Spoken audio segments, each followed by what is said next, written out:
Dear parents, నేను మీ doctor Gautam Reddy, MBBS, MD paediatrics, children specialist. ఈరోజు మనం హెపటైటిస్ వైరస్ నుంచి వచ్చే జాండీస్ గురించి మాట్లాడుకుందాం. నేను స్పెసిఫిక్గా హెపటైటిస్ వైరస్ అని ఎందుకు అంటున్నానంటే, జాండీస్ వైరల్ ఇన్ఫెక్షన్తో పాటు చాలా ఇతర కారణాలు ఉన్నాయి. లైక్ మెనీ రీజన్స్ ఉన్నాయి. కాకపోతే సాధారణంగా వచ్చే హెపటైటిస్ వైరల్ ఇన్ఫెక్షన్ గురించి మాత్రమే ఇప్పుడు మనం డిస్కస్ చేసుకుంటున్నాం. జాండీస్ అంటే కళ్ళు, సాధారణంగా జనాలు ఆలోచించేది కళ్ళు పచ్చబడ్డం. ఓకే, సో ఇది హెపటైటిస్ వైరస్లో కూడా చాలా రకాలు ఉన్నాయి. అందులో కూడా మనం ఇప్పుడు కామన్గా ఎక్కువగా గమనించే 2 వైరసెస్ గురించి మనం మాట్లాడుకుంటున్నాం. Hepatitis A and hepatitis B. ఈ 2 చాలా కామన్. క్లినికల్ ప్రాక్టీస్లో అయితే చాలా కామన్ ఈ 2 వైరసెస్.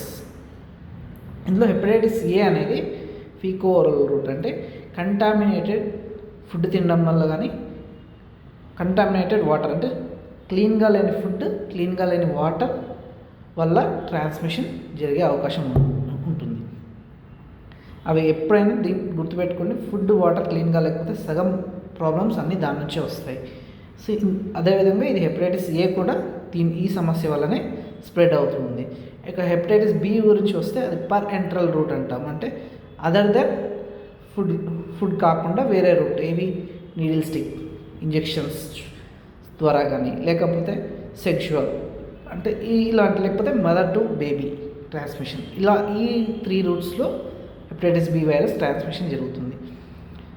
ఈ 2 ప్రాబ్లమ్స్లో మనం మెయిన్గా గమనించేది సిమ్టమ్స్ వచ్చేవి ఏంటంటే, ఫస్ట్ ఫీవర్తో మొదలవుతాయి, తర్వాత మెల్లగా కళ్ళు పచ్చబడడం వేరే అదర్ సిమ్టమ్స్ కూడా ఉంటాయి. నేను కామన్గా వచ్చే సిమ్టమ్స్ గురించి మాత్రమే చెప్తున్నాను. ఫస్ట్ ఫీవర్, బాడీ పెయిన్స్తో మొదలై మెల్లగా కళ్ళు పచ్చబడడం, తర్వాత లివర్ ప్రాంతంలో నొప్పి జరగడం స్టార్ట్ అవుతుంది.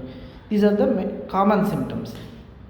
తర్వాత ఇది హెపటైటిస్ ఏ వైరస్ విషయానికి వస్తే కొద్దిగా సపోర్టివ్ ట్రీట్మెంట్తో, అంటే కొంచెం లివర్కి సపోర్ట్ ఇవ్వడం, ఫుడ్ సపోర్ట్ ఇవ్వడం ద్వారా చాలా మటుకు అదంతకదే తగ్గిపోతుంది.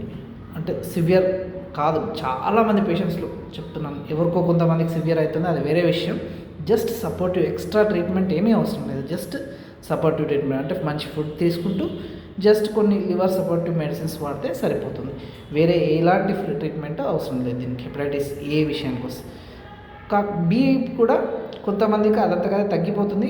కాకపోతే బి వైరస్ మాత్రం క్రోనిక్, అంటే అలాగే బాడీలో ఉండిపోయే అవకాశాలు చాలా ఎక్కువ ఉంటాయి. బి వైరస్ విషయం అది చాలా అంటే గట్టిగా పట్టుకుంటుంది, చాలా స్లోగా తగ్గుతుంది. అది ఇట్ టేక్స్ లాంగ్ టైం. కొంతమందికి క్యూర్ రావచ్చు, కొంతమందికి లివర్ ఫెయిల్యూర్ వరకు వెళ్ళొచ్చు, అది చెప్పలేము. అందుకే అది బి వైరస్ ఉన్న వాళ్ళు ఖచ్చితంగా రిపీటెడ్గా డాక్టర్స్ చెకప్స్ చేయించుకుంటూ, స్కాన్స్ తీసుకుంటూ, బ్లడ్ టెస్ట్ చేసుకుంటూ ఉండాల్సి వస్తుంది. సో ఇది ఈ 2 వైరస్ల గురించి, these are the main things we have to no.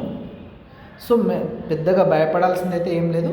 Perfect treatment తీసుకుంటే 2 నుంచి మనం కూడా బయటపడవచ్చు. Thank you.